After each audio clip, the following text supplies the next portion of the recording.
This is my project that I've just started to put some air conditioning into my Mightyboy. As you can see, I've started to pull the dash apart already.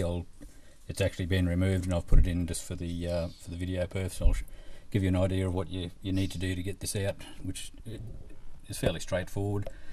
You've got 3 screws at the top, 1, 2 and 1 over the back there. You come underneath the dash, you got on both sides, you got one bolt on this side and one exactly the same on the other side, and you got, when you take your steering column down, you push it across a little bit and you've got 1 screw straight up underneath there. And when you come back over into your glove box here, and you got one screw at the back here as well, needs to be removed. And once you've taken all your wiring, there'll be little bits of wiring harness clipped in behind in different places. Take that away and you should be able to remove the dash fairly easily. Oh, and before I forget, there's also the vents that need to be unscrewed. There's just 1 screw on either side. That'll come away. You'll notice as you pull it apart when there's anything extra that needs to be taken away. You shouldn't have too much drama, or it should pull away fairly easily. So we'll get that out, and then I'll show you the next stage of the mounting up that I've done with the evaporator, which is up underneath and connects to your factory blower. Right, well, as you can see, I've removed the dash again, and it's a bit of a dog's breakfast, obviously, with all the wires hanging down. It gives you a bit of a chance to tidy up any wires that you want to, with any extras that you've put on. This needs a little bit of tidying up, but it's not too bad. Now this air conditioning has come out of a 1986 Daihatsu Charade, which I was lucky enough to find at my local wreckers. Paid $50 for the whole lot, and but having said that, I'll have to put a new compressor on, and the rest of it should be fairly right. Now what I've done down here, you got the old fresh air vent that was on the blower originally. That has to come off, just has 3 screws, and that comes away, and you don't need that anymore.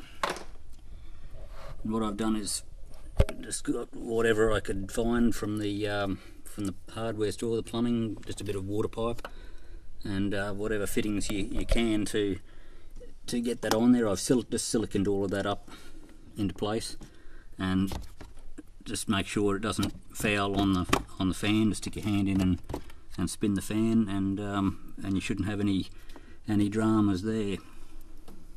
Now, one thing I won't be able to do is reconnect my fresh air vent, which doesn't really worry me too much. You don't need it if it's going to be air conditioned. You're not going to need any outside air coming in anyway, so these existing ones they'll block off.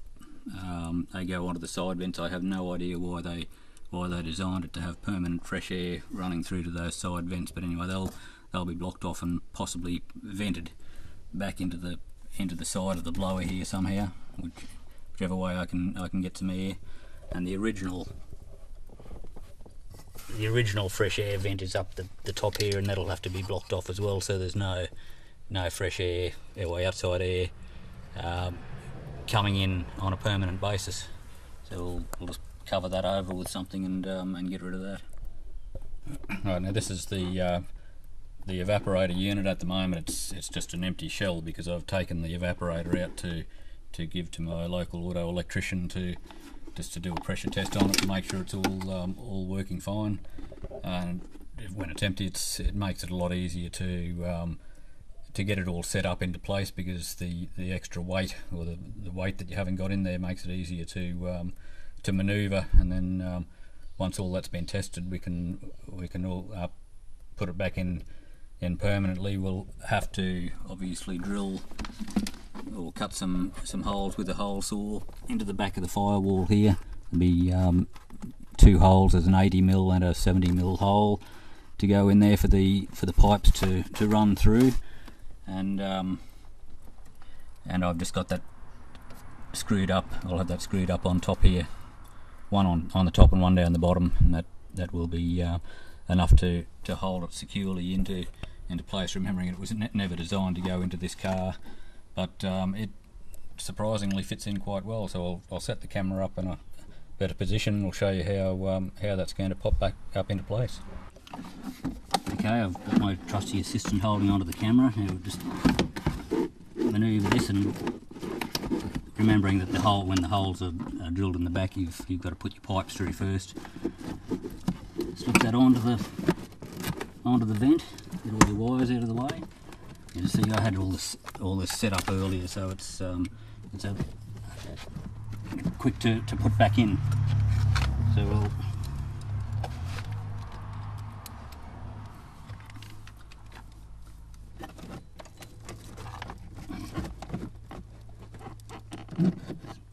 pop a screw back up into here just to hold it in place.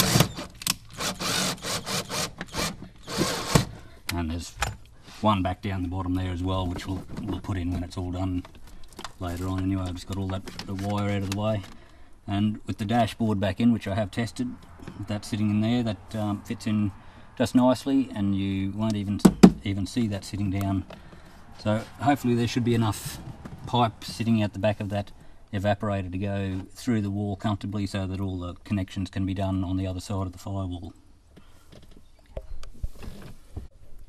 So that's that part of it done. I'll just give you a bit of a close-up to see in there. So that pipe, I'll stick a bit of padding on the inside of that vent just to give it a so that it's airtight and a snug fit. Do that all when it's ready to go in the last time. Okay, well that's it, back together now. The evaporator's all up underneath here. I've got a bit of light under there, so it's all nicely tucked away there. All I have to do now is run the drain pipe through the firewall.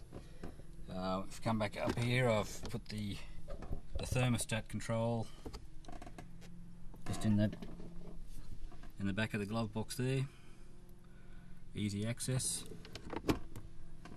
I blocked off the two end outside vents, and I just stuck a bit of this soundproofing over the top, and then I've re-ducted those both sides into the top of the blower, which is a bit hard to see in there, but I've just got some vacuum cleaner hose. It doesn't blow a lot of air through there, but it's certainly better than permanent outside air coming through. So both of those are just ducted straight across to the top of the blower. Where the evaporator went up onto the PVC piping into the blower, just to keep it nice and airtight, I've just wrapped some of this what they call tacky tape. That's what the air conditioning places use to. You would have seen it on the air conditioning units before.